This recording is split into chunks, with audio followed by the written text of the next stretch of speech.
Hey everyone, this is the 7th Indie Devlog episode of the 2D action RPG Resonant Blade. I know it's been a while, but I just got back home to Austin a few weeks ago and haven't really had time to make another video until now. So last time we looked at some items, some player inventory, and shopkeepers. And if you want to catch up on any of the previous episodes, just be sure to click up here. In this episode, I'll be going into detail about enemy interactions. This is going to include things like the Phantasm's cloak mechanic and a couple of new enemies with new abilities. I'll also talk about implementing some sound effects, balancing those sound effects, and creating a focused listening ability for the player, and an environmental rain effect and how it functions in the game world.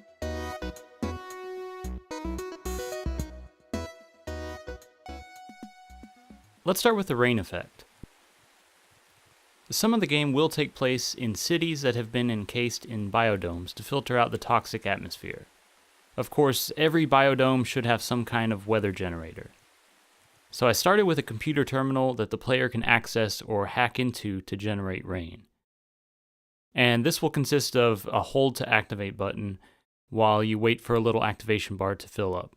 And this is a useful little feature that I intend to use with many other player interactions and combat later.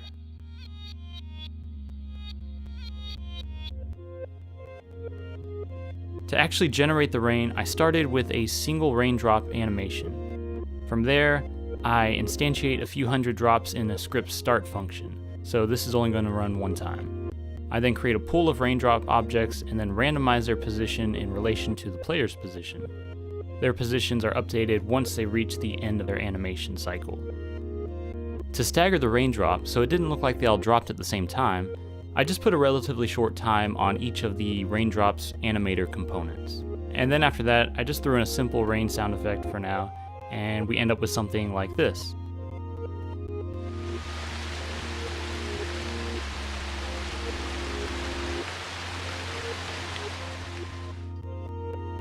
Other than the rain being just a visual effect, it actually serves a purpose with the combat.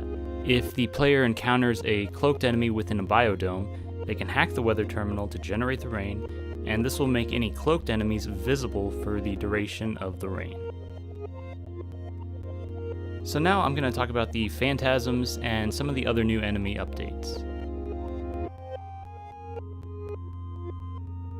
Phantasms are invisible, cloaked enemies that attack the player with short-range melee attacks. I came up with a few different ways to fight against this enemy. One option would be to rely on the sound alone. I added in a sound effect that happens before the Phantasm strikes.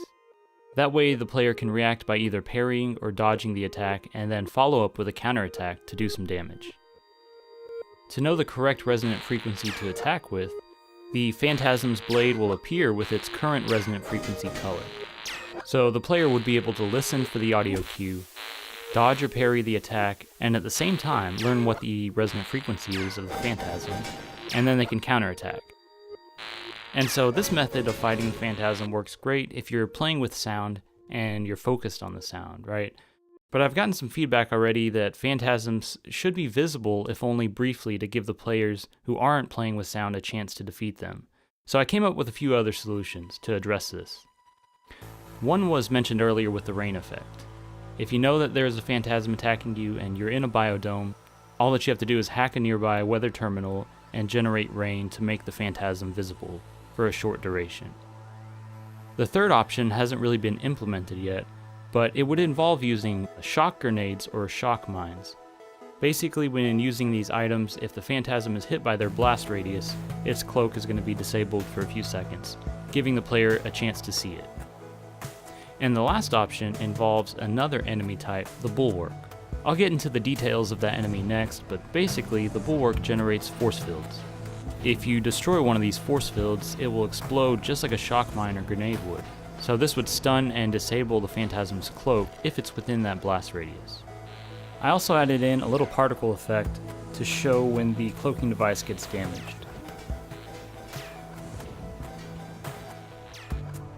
The Bulwark is a tanky defensive enemy that is slow moving, has a lot of HP, and generates force fields.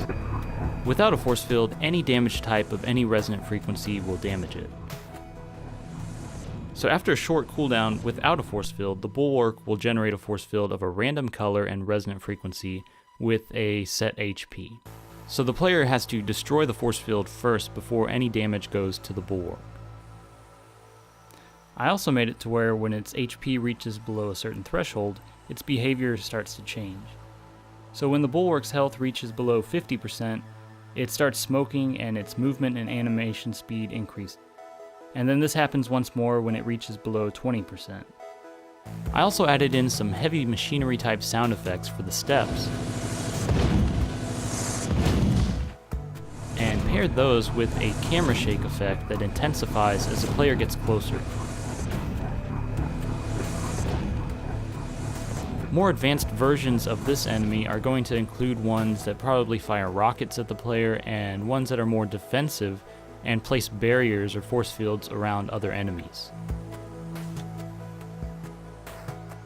The other enemy that I started working on is the Marauder.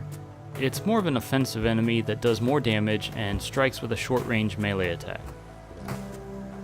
The animation of its saber attack acts as a good telegraph to the player to let them know when to react by parrying or dodging. I'm also working on a dash attack that does heavy damage but is easier to dodge. The coloring of the sprite needs to be reworked. Having it all one color doesn't really look good here, so I'll have to separate it into two layers. One will be the enemy and the other will be the saber. So the saber is going to be colored to show its resonant frequency. Now I'm going to show you guys some of the sounds that I've been adding into the game and kind of how I've been balancing those. Most of the new sounds that I've added have been impact sound effects to help give the combat more polish.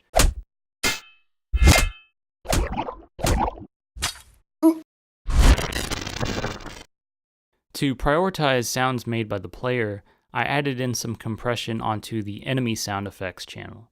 I basically route the audio signal from the player sound effects into a compressor for the enemy sound effects. That way, the enemy sound effects volume is slightly going to duck out of the way when there are player sound effects happening at the same time.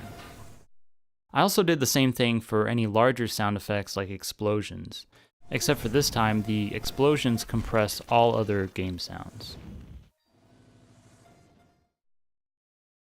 With all of these new sound effects, it became very difficult at times to hear an enemy's resonant frequency. So I created a focused listening ability for the player. The way that it works is that the player can hold down the right click.